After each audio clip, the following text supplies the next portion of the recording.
Hi there, Gemini, and welcome back to Star Lotus Tarot. This is your tarot forecast for the month of July 2021. I went ahead, shuffled cards, laid them all out in the monthly format where we go overall energy and week by week. So let's get started with Gemini. First card up, we have the, this is your overall energy, is the Ace of Cups. In week one, we have the Ten of Swords reversed, rooted down by the Nine of Pentacles. In week two, we have the Page of Swords, rooted down by the Two of Swords reversed. And in week three, we have the Six of Cups in the upright, rooted down by Major Arcana of the World. And in week four, we have Major Arcana of the Moon in the upright, rooted down by Major Arcana of the Emperor upright. Okay, so Gemini, something is budding in the month of July. We have the Ace of Cups in the upright position. The Ace of Cups is, well, aces bring in some kind of newness, some kind of, it's starting something starting in the month of July for you. And Gemini, I think it's something to your emotional liking. The Ace of Cups brings in exactly that. Sometimes it can represent, perhaps some of you are having a baby this month. Some of you are welcoming in a new grandchild. Others of you could be welcoming in a new love. Others of you could be opening your heart again for the first time in a long time. Others of you are getting offers of creative pursuits or things that you love to do, and you're finally getting the chance to do it. Remember, it's just a general read, so it's different for all of you. Take what resonates for you. But the Ace of Cups being your overall energy could just represent, like I said, you're opening up your heart. Some of you could be getting a new pet. Baby animals are just the most, cutest thing, and they can open the heart chakra. Others of you perhaps are finally learning the fine art of self-love, and you're finally learning how to treat yourself really well and take good care of yourself. Just new beginnings and something opening up your emotions. Like I said, it could be a lot of people get their emotional fulfillment from their career. Maybe it's a new career opportunity, that doing something you love, your dream job or your dream home or something like that. It's something concerning your emotions. It's like a big opening of the heart. Now, in week one, we have the Ten of Swords reversed, rooted down by the Nine of Pentacles in the upright position. Well, this is a card of healing. This is about something that has bottomed out, the Ten of Swords. For it to be in reverse, it was at some point in the upright. So this could be coming off of a hurtful situation. Maybe it happened a couple weeks ago, couple months ago, however long it was, but you felt sort of stabbed in the back, or maybe you just sort of bottomed out with a situation. And now the Ten of Swords can be anything that was hurtful in terms of, even physical health. Maybe something was really hurting you. It could have been a part of your body that was really hurt, and you just sort of hit the 10 on the scale of pain, and finally something was done about it. Perhaps you've had some relief, some physical relief, and you're finally starting to heal. For others of you, this could have been that feeling of being stabbed in the back by a relationship. It could have been that you were in a poor relationship, that no matter what you did, this person always just seemed to be hurtful towards you. And it could be this is, the end of that road. Maybe you finally cut off your connection. It could have been a family member, could have been a friend, could have been anybody really, where it was just the last straw. And now you just sort of cut it off, and now you're in the healing phase. And it's paired up here with the Nine of Pentacles in the upright position. This is the strong, independent person card. So it could be, Gemini, that maybe you're feeling extremely independent. Maybe some of you cut off a source, of somebody maybe you were connected to. It could have been, for sure, like a relationship or whatever. Maybe it was a toxic relationship. You cut it off, and now you're sort of on your own. And the Nine of Pentacles is someone who's sort of sitting pretty on their own. They don't need somebody else. So maybe you cut off a toxic friendship, relationship, could have cut off a toxic work environment as well, or anything like that. But now here you are standing, you're standing here, you're feeling secure and stable. In terms of finance, though, you could just be sort of like have enough money to be able to make it, but maybe you don't feel overly abundant, but you do have, enough to survive. So in week 2, we have the Page of Swords in the upright, rooted down with the Two of Swords reversed. So the Page of Swords, first of all, it's a court card, so it could be representing a person. If it's representing a person, this is air energy, that of Gemini, like yourself, Libra, Aquarius, Sun, Moon, or Rising, male or female. Now, it could be somebody is messaging you. Maybe it's another air sign that's sort of sending you messages. Maybe they have a crush on you or something, and they keep sending you little messages here and there. Others of you, the Page of Swords can represent a spy. Somebody's looking at your social media, or just sort of keeping tabs on you. Could be an ex or something like that. For others of you, this Page of Swords can represent somebody looking into your background, which would make sense if you just started a new job. This could be someone doing a background check. Others of you, this could be somebody gossiping, just sort of telling you tales. Remember, with the Page of Swords, though, it's not at the king or queen level. He hasn't really run the gauntlet fully on his communication skills. This could be somebody who's sort of like not that great at communicating, and it could be somebody who, when they tell a story, repeat a story, they don't have all the facts. So you always have to double check your facts when the Page of Swords is around, because this person could be not telling you the whole truth. And also, too, this person could be somebody who's very short on words. You text them and they only give you back one word answers, that kind of thing. The Two of Swords is in the reverse position here, rooting it down, indicating you make a decision about something, Gemini. Something, maybe it's concerning this person, the Page of Swords. It could be that you finally decide something, because the Two of Swords in the upright position can be that card or that energy of sort of, weighing it out. Do I go this way? Do I go that? I don't know. I feel like I don't have enough information in order to make an informed decision. When the card is reversed, this is where we feel we have enough information now to make a firm decision. Something also occurred to me about the Page of Swords and the lack of communication skills here. Just don't base, like in week 2, Gemini, don't base your opinion or your information solely on this person's communication, because there's more to the story than this person is telling you. So don't feel that, I can make this decision based on what this person told me, because you can't. That's the thing about the Page of Swords. You need to get verification, or you need more time to pass, so you know for sure whether or not this person, I equate it to the the water cooler at work. You're standing around, and then somebody from the office will always come by and start telling you all the latest gossip, but they don't always have their facts together. That's why you cannot base your decision upon what you're being told by the Page of Swords. Just be careful about that.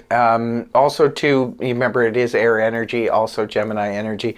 Just be careful that you're not being the one giving sort of little bits of information, right? You got to make sure that you check your facts as well. Now, moving on to week 3, we have the beautiful Six of Cups, rooted down by the beautiful world.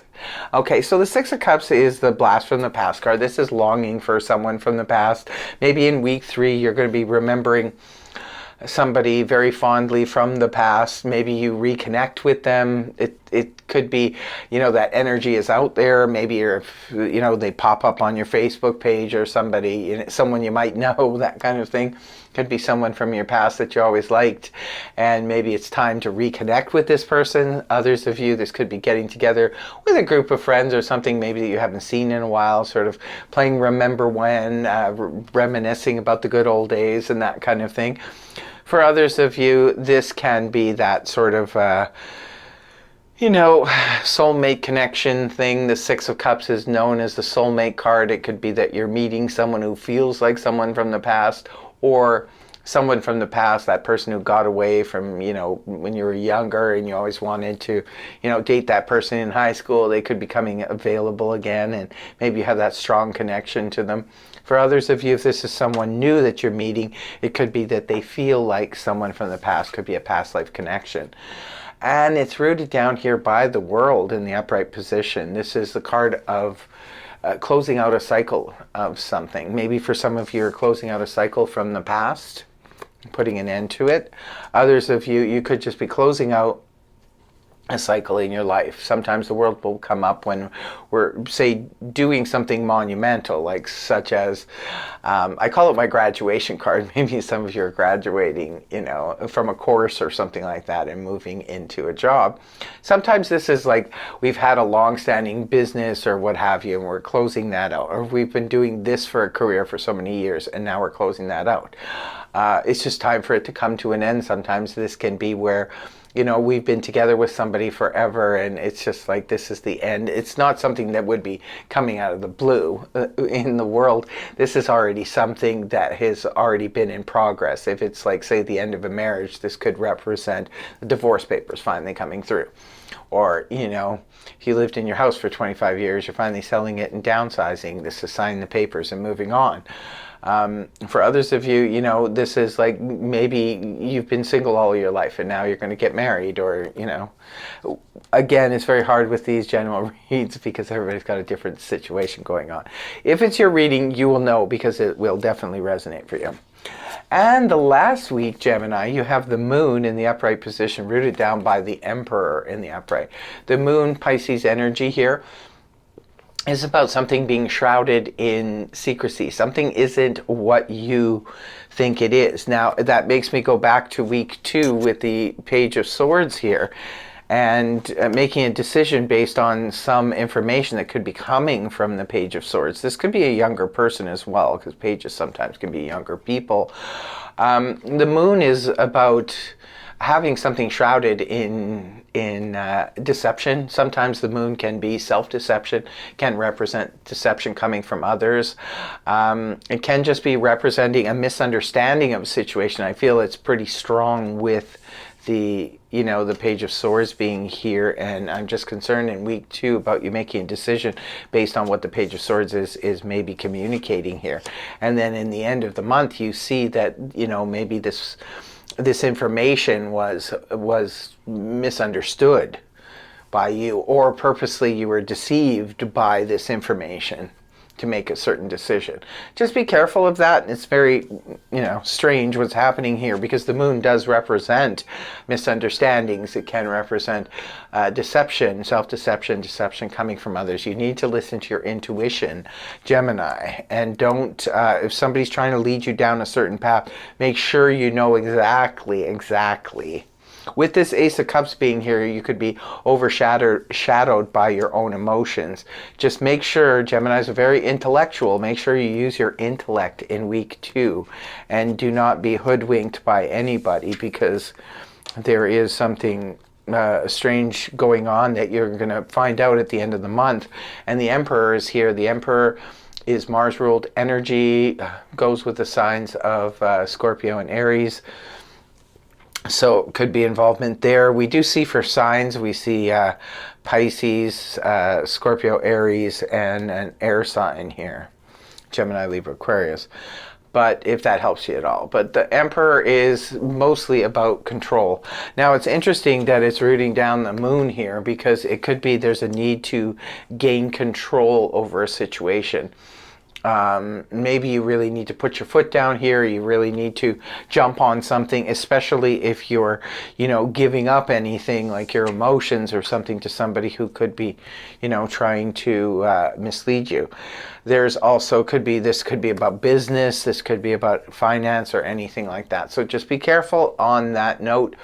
The Emperor could represent maybe somebody sort of coming in at the end of the month too. This could be a person exterior to you that comes in and sort of helps you straighten out this misunderstanding. This could be a powerful person who comes in and sort of tells you the truth, tells you what's going on, because that's the Emperor. The Emperor does not, mess around. This is the, the top of, there is nobody higher in terms of, the Emperor is like the matriarch, the CEO, the head person in charge. There's nobody higher than the Emperor. So this could be a powerful person or a powerful experience that comes in and helps to reveal deception or misunderstandings that are going on here. Or it could be you yourself acting like the Emperor and just sort of putting your foot down and taking control of a situation. So now, interesting reading. You'll definitely have to leave me a comment in the comment section below if it resonated in house. So I'm going to pull now from the Zodiac cards two cards. One will be for romance and love and romance, and the second will be for finance and career. So the first one here for Gemini for love and romance is Moon in Virgo. Okay, Moon in Virgo. This could be a Virgo person that is, involved with your love life. This could be somebody new coming in. It could be a Virgo person who introduces you to the love of your life. It could be during a Virgo moon when something significant happens between you and another person on the romantic front. And if that helps you at all, Gemini. And then the next one will be for career and finance. Let's see which sign is going to come up for Gemini for that. Oh, these cards are so hard to deal with because they're so big and slippery. They're very slippery. Okay, let's see. Eclipse in Taurus, reevaluation. So it could be a Taurus, during a Taurus moon, something, happens in terms of your finance or career, or it could be a Taurus person, maybe a business partner, or, it could be a Taurus that introduces you to somebody who helps you to make money, what have you. But that is your reading. Sorry, Gemini, I've got too many decks on the go here. That is your reading. I really hope it helped you. If it did, please feel free to like, share, and subscribe, and I'll see you next time. Bye-bye.